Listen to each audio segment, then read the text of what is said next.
አርሰናል አትሌቲኮ ማድሪድን በኤሚሬትስ ስታዲየም አፈራርሶታል። በቻምፒየንስ ሊግ የምድብ 3ኛ ጨዋታ አትሌቲኮ ማድሪድን የገጠሙት የሚኬል አርቴታ ሰራዊት በ14 ደቂቃ 4 ጎሎችን በማስቆጠር ዲየጎ ሲሚዮኔን አስደንግጠው አስወጥተውታል። ሙቅ ውሃ በኤሚሬትስ ስታዲየም የለም፣ በቀዝቃዛ ውሃ ተፈተንን ሲሉ የነበሩት የአትሌቲኮ ማድሪድ ተጫዋቾች በትኩስ የአርሰናል 4 ጎሎች ተንገብግበው ወጥተዋል። የሚኬል አርቴታ ቡድን በዚህ የውድድር ዓመት በቻምፒየንስ ሊግ ባደረጋቸው 3 ጨዋታዎች 3ቱንም ሲያሸንፍ አንድም ጎል ሳይቆጠርበት መውጣት ችሏል። የቡድኑ የአጥቂ ስፍራ ተጫዋች ቪክቶር ዮኬሬሽ 2 ጎሎችን በማስቆጠር ከገባበት የጎል ረሃብ ለመውጣት ችሏል። በ12 ጨዋታ ለመድፈኞቹ 5ኛ ጎሉን ስዊድናዊው ተጫዋች ማስመዝገብ ችሏል። ምሽቱን በኤሚሬትስ አርሰናል ታላቅ የበላይነት ወስዶ አሸንፎ ወጥቷል። የተወደዳችሁ የሸጋ ስፖርት ተከታታዮች በምሽቱ ጨዋታ አርሰናል ስላስመዘገበው ድል ሰፋ አድርገን እንመለከታለን። ላይክ፣ ሼር፣ ኮሜንት በማድረግ ተሳተፉ። ሰብስክራይብ በማድረግ ቤተሰባችን ይሁኑ። የመጀመሪያው አጋማሽ በዲየጎ ሲሚዮኔ የሚመራው የአትሌቲኮ ማድሪድ ቡድን ጠንካራ ጠጣር የሚባል የመከላከል ብቃት አስመልክተው ነበር። እናም አርሰናሎች በአትሌቲኮ ማድሪድ ተፈተኑ፣ ጎል ማስቆጠር ተቸግረው ነበር። ነገር ግን በሁለተኛው አጋማሽ ነገሮች ሁሉ ተገለባበጡ። አሰልጣኙ ሚኬል አርቴታ ለዚህ ጨዋታ የተጠቀመው አሰላለፍ ከዚህ በፊት እንደሚጠቀመው አይነት ነበር። ዳቪድ ራያ በግብ ጠባቂነት ተሰልፏል። አራቱ የተከላካይ ስፍራ ተጫዋቾች ላይ ከጣሊያናዊው ካላፊዮሪ ውጪ የተቀየረ አልነበረም። ሉዊስ ስኬሊ በቋሚነት ተሰለፈ። ጋብሪኤል ማጋሌሽ እና ሳሊባ ከጁሪያን ቲምበር ጋር የተለመደው የተከላካይ ስፍራ ጥምረት ሆነ። ኤዜ፣ ዙቢሜንዲ እና ዴክለን ራይስ በአማካይ ስፍራ ላይ፣ አጥቂውን ስፍራ ደግሞ ጋብሪኤል ማርቲኔሊ፣ ዮኬሬሽ እና ቡካዮ ሳካ ተሰለፉ።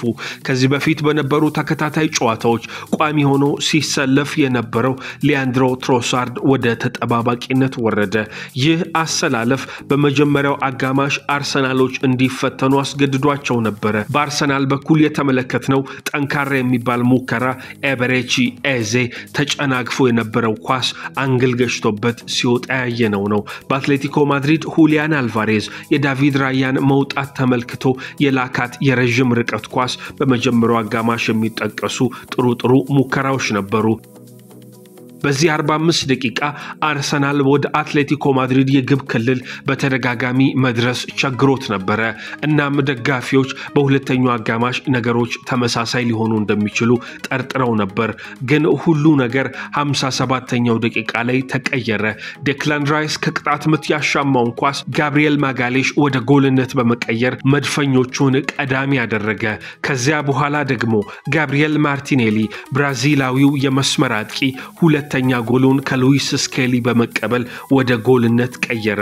ይህ ከተቆጠረ ጥቂት ደቂቃ በኋላ ቪክቶር ዮኬሬሽ ተከታታይ 2 ጎሎችን ማስቆጠር ቻለ። አንደኛው ዴክለን ራይስ ያሻማውን ኳስ ጋብሪኤል ማጋሌሽ በመጭረፍ ወደ ቪክቶር ዮኬሬሽ አድርሶት ከዚያ ስዊድናዊው አጥቂ ወደ ጎልነት የቀየረው ሲሆን ሌላኛው ደግሞ ራሱ ስዊድናዊው አጥቂ በጨዋታ ያስቆጠረው ነበር። ይህ ስዊድናዊ አጥቂ ስፍራ ተጫዋች ባለፉት 9 ጨዋታዎች ለብሔራዊ ቡድንና ለአርሰናል ባደረጋቸው መርሃ ግብሮች ጎል ማስቆጠር ተቸግሮ ነበር። ነገር ግን አሁን 2 ጎሎችን በአንድ ጨዋታ አስቆጠረ። ጎሉን ካስቆጠረ በኋላ የነበረው የደስታ አገላለጽም ፍጹም እርካታን የተላበሰ እንደሆነ ያሳያል። አርሰናል በዚህ የውድድር ዓመት ከቆመ ኳስ እጅግ አስፈሪ ደረጃ ላይ እንደደረሱ ባለፉት 2 ጨዋታዎች የሊቨርፑል አሰልጣኝ አርነ ስሎት እና የፉልሃሙ አለቃ ማርኮ ሲልቫ ሲናገሩ ነበር። እናም አርሰናል በተመሳሳይ አይነት መንገድ ከቆመ ኳስ እጅግ ጠጣር የነበረውን የዲየጎ ሲሚዮኔን የተከላካይ ቡድን ለመከፋፈት ቻለ። ሚኬል አርቴታ በጨዋታው እጅግ ምርጥ የሚባለውን ውጤት አስመዝግበው እንደወጡ ተናግረዋል። ዴክላን ራይስ እና ቡካዮ ሳካ ሁለቱ የአርሰናል የቆመ ኳስ አሻጋሪዎች በዚህ የውድድር ዓመት ድንቅ የሚባል ብቃታቸውን እያሳዩን ነው። አርሰናልን ከተቀላቀለ በኋላ ዴክላን ራይስ በ5ቱ ታላላቅ ሊጎች ከቆመ ኳስ እጅግ በርካታ የሚባል ለጎል የሚሆን ኳስ በማመቻቸት ሁለተኛ ደረጃ ላይ ተቀምጧል። የኢንተር ሚላኑ ቱርካዊ አማካይ ስፍራ ተጫዋች ሃካን ቻላኖግሉ በ11 ጎል የሚበልጠው ሲሆን ዴክላን ራይስ ከቆመ ኳስ 10 አሲስቶችን በማስመዝገብ ሁለተኛ ደረጃ ላይ ተቀምጧል። ባለፈው ወር ከኒውካስትል ጋር እጅግ ወሳኝ በነበረ የፕሪሚየር ሊግ ጨዋታ የቆመ ኳስ ቡድኑን አሸናፊ አድርጓል። አሁን ደግሞ ከአትሌቲኮ ማድሪድ ተመሳሳዩን ማድረግ ችሏል። አርሰናል በዚህ የውድድር ዓመት 10 ጎሎችን ከቆመ ኳስ ማስቆጠር ችሏል። ይህ ደግሞ ፍጹም ቅጣት ምቶችን ሳይጨምር ነበር። በሁሉም የውድድር ዓመት እንግሊዝ ላይ ይህንን ያህል በርካታ ጎል ከቆመ ኳስ ያስቆጠረ ማንም ክለብ የለም። የዩቲዩብ ተከታታዮች ሰብስክራይብ በማድረግ ቤተሰብ መሆን እንዳትዘነጉ። ላይክ እና ሼር በማድረግ ለሌሎች እንዲዳረስም አድርጉ። 64 ሚሊዮን ፓውንድ ወጥቶበት አርሰናልን የተቀላቀለው ቪክቶር ዮኬሬሽ በመጀመሪያ 4 ጨዋታዎች 3 ጎሎችን በማስቆጠር አጀማመሩን አሳምሮ ነበር።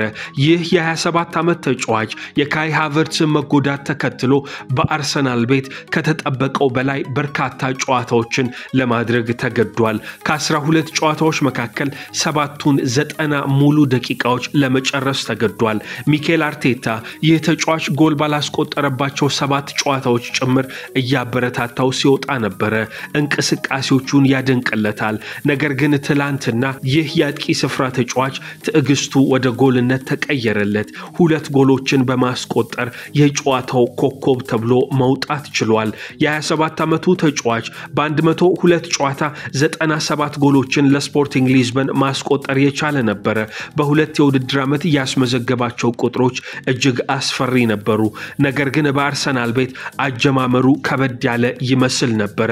በዚህ የውድድር ዓመት በ12 ጨዋታ 10ሩን ማሸነፍ የቻለው አርሰናል በቪክቶር ዮኬሬሽ እየተመራ ትልልቅ ዋንጫዎችን ለማንሳት እንደሚወዳደር ጭምር ምስክርነትን የሰጠ ብቃት አትሌቲኮ ማድሪድ ላይ አስመዝግቧል።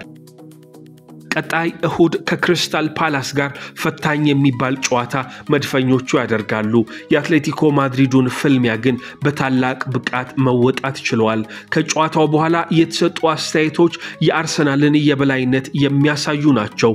ቪክቶር ዮኬሬሽ የአርሰናልን 2 ጎሎች ያስቆጠረው ተጫዋች ወደ ግባግቢነቱ ስለመመለሱ የተጠየቀው አጥቂ እንደ አጥቂ ጎል ማስቆጠር ትፈልጋለህ? የሚያበሳጭ ጊዜ ነበር። ነገር ግን የግብ ማስቆጠር ጊዜ እንደሚመጣ ማመንና መቀበል አለብህ። ዛሬ ይህ ተሳክቷል። ቡድኑ ዋንጫዎችን ማሸነፍ ይፈልጋል። ዓላማችንም ይህ ነው። እኔም ጎል ማግባትና ጨዋታዎችን ማሻሻል እፈልጋለሁ ሲል ቪክቶር ዮኬሬሽ ተናግሯል። የለበስኩት የሄነሪ ማሊያ ነው። 14 ቁጥር ብዙ ጎሎች አሉበት። በርካታ ጎሎችም ከፊቱ አሉ። ጥሩ ስሜት አለው። ለኔ ትልቅ ክብር ይሰማኛል የሚል አስተያየቱን የጨዋታው ኮከብ ተብሎ የተመረጠው ቪክቶር ዮኬሬሽ ሰጥቷል። ሚኬል አርቴታ የመድፈኞቹ አሰልጣኝ የቆመ ኳስ ከጥንካሬዎቻችን መካከል አንደኛው ነው ሲል አጋርቷል። ስለ ዮኬሬሽ ያነሱት አርቴታ በጣም የተሻለ ቡድን እንድንሆን አድርጎናል። ኳስ ይዞ ሲያጠቃ በአስደናቂ መንገድ ነው።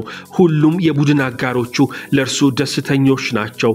በጣም ከባድ ጨዋታ ነበረ። ነገር ግን ከመጀመሪያው ጎል በኋላ ትንሽ ክፍተት ለማግኘት ቦታዎችን ለመመልከት ቀላል ነበር። በውጤቱ ደስተኛ ነኝ የሚል አስተያየቱን ሰጥቷል። የአትሌቲኮ ማድሪዱ አለቃ ዲዬጎ ሲሚዮኔ ያለ ጥርጥር አርሰናል ከኛ የተሻለ ቡድን ነበር የሚል ሐሳባቸውን አጋርተዋል። በሁሉም መንገድ በልጠውናል ያለው ዲዬጎ ሲሚዮኔ በጣም ጠንካራ ነበሩ።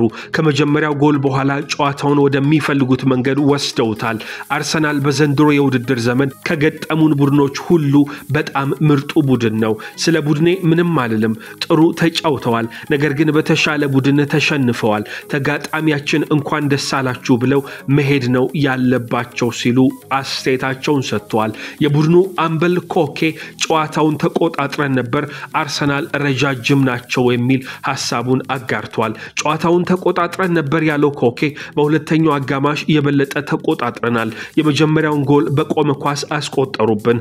አርሰናል ቀጥሎ 3 እድሎችን ብቻ ነበር የፈጠሩት። 3ቱንም ወደ ጎልነት ቀየሯቸው። ተጫዋቾቹ ረጃጅም ናቸው፣ እንዲሁ ደግሞ የሚቆጠሩ አጥቂዎች ስላሏቸው ሊያሸንፉን ችለዋል የሚል ሐሳቡን አጋርቷል። ቪክቶር ዮኬሬሽ የጨዋታው ኮከብ የተባለው ተጫዋች 100% የተሳኩ ቅብብሎችን አድርጓል። የመሬት ላይ ግጭቶችን 7 ሲያደርግ 5ቱን አሸንፏል። በጨዋታው 8.2 ሬቲንግ ተሰጥቶታል።